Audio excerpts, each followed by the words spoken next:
nueva Biblioteca del Niño Mexicano. La Noche del Grito, por Berta Iriart.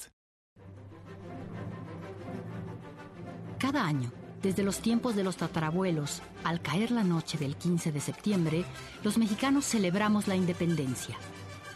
El momento cumbre llega a las 11, cuando se abre el balcón del Palacio de Gobierno y se deja escuchar el célebre grito: ¡Viva México!, que la multitud corea con entusiasmo. ¡Viva! Resuenan enseguida las campanas, el himno, el coheterío. Nadie quiere perderse la fiesta, pues además de diversión, nos brinda la certeza de formar parte de un gran país que, superando todas sus diferencias, comparte una historia común. Pero no vaya a pensarse que la representación que hoy disfrutamos se apega a los sucesos encabezados por el cura Hidalgo en 1810.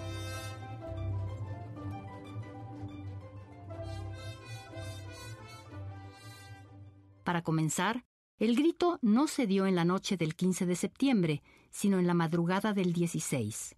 Para seguir, Miguel Hidalgo no enarboló la bandera de México, que aún no existía, ni el estandarte de la Virgen de Guadalupe, y para rematar, sus palabras fueron muy distintas de las que se proclaman en la actualidad. Y es que en los 200 años transcurridos desde entonces, el país ha cambiado por completo. ¿Qué ocurrió en verdad aquella noche? México, entonces llamado la Nueva España, llevaba 3 siglos bajo el poder de los virreyes, quienes habían impuesto lengua, leyes, religión y costumbres. Hallaban los barcos cargados de oro y plata, de maíz y cacao y otros preciosos bienes. Aquí quedan los indios encomendados a un señor castellano o andaluz, quien supuestamente ha de cuidarlos a cambio de los frutos de su trabajo en la hacienda, el campo o las minas. Sin embargo, sucedía en realidad que los indígenas, y más tarde, cuando estos sufrieron epidemias que los diezmaron, los negros traídos de África, no eran más que siervos que podían ser maltratados al gusto del patrón. La inconformidad contra el dominio europeo comenzó a recorrer nuestra tierra. Y cómo no, los mestizos solo encontraban trabajo como ayudantes en algún taller o comercio, y los criollos, aunque gozaban de mejor posición, resentían que los peninsulares los mantuvieran al margen de las grandes decisiones. Las noticias sobre las sublevaciones de otros pueblos vinieron a atizar los ánimos. Si los Estados Unidos habían logrado independizarse de Inglaterra y Francia había sido capaz de derrumbar a la monarquía, dando a su vez alas a Haití para sacudirse a los conquistadores franceses, los mexicanos también podríamos cambiar el rumbo de nuestra historia. Además, había que aprovechar la inestabilidad de España luego de la invasión francesa comandada por el emperador Napoleón Bonaparte. La desorganización distraía al reino, que también se vio arrastrado a la guerra contra otros países europeos. Esto era propicio para un movimiento de independencia, aunque resultara difícil emprenderlo de inmediato. Las acciones bélicas exigían grandes cantidades de dinero y su repercusión sobre la Nueva España no se hizo esperar. Las cuotas que los diversos gremios, incluida la Iglesia, debían pagar a la corona se fueron al cielo. La gente común se vio aún más empobrecida y, con toda razón, más enojada. El revuelo llegó a las reuniones que abogados, comerciantes, militares y gente de diversos oficios realizaban en casa de los corregidores de Querétaro, Miguel Domínguez y Josefa Ortiz.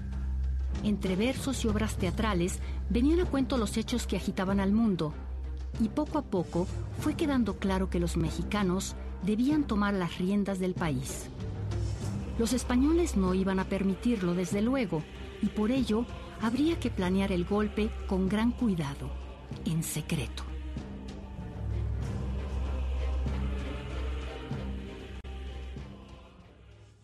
Así fue como Miguel Hidalgo, Ignacio Allende, Mariano Abasolo, Juan Aldama y la propia doña Josefa se convirtieron en conspiradores. Hay que decir por justicia que, aunque estos héroes son los más conocidos, hubo cientos de ellos a lo largo y ancho del país. Mujeres y hombres, jóvenes y viejos, apoyaron el movimiento arriesgando sus vidas, unidos por el deseo de liberar a nuestra nación. La mayoría no se planteaba romper con la corona, sino solo destituir al mal gobierno. Sin embargo, algunos participantes como Hidalgo creían necesario ir más lejos. Nuestro héroe era un hombre culto y singular. Además de encargarse del curato de Nuestra Señora de los Dolores, fabricaba lozas, escribía teatro y poesía y cultivaba productos prohibidos, como la vid y las moreras. Le gustaba llevar la contra a los gobernantes españoles, a quienes juzgaba tiránicos e injustos. De hecho, cuando Allende lo invitó a las reuniones en la casa de los corregidores, la Iglesia ya le había lanzado algunas advertencias por su comportamiento rebelde. Joaquín Fernández de Lizardi, poeta y periodista de la época, describe en su breve obra teatral El grito de libertad en el pueblo de Dolores las tareas que desempeñaba Hidalgo para crear conciencia entre la gente del pueblo. Una de ellas era escribir letrillas que hacía luego cantar a un coro compuesto por muchachas y jóvenes del pueblo.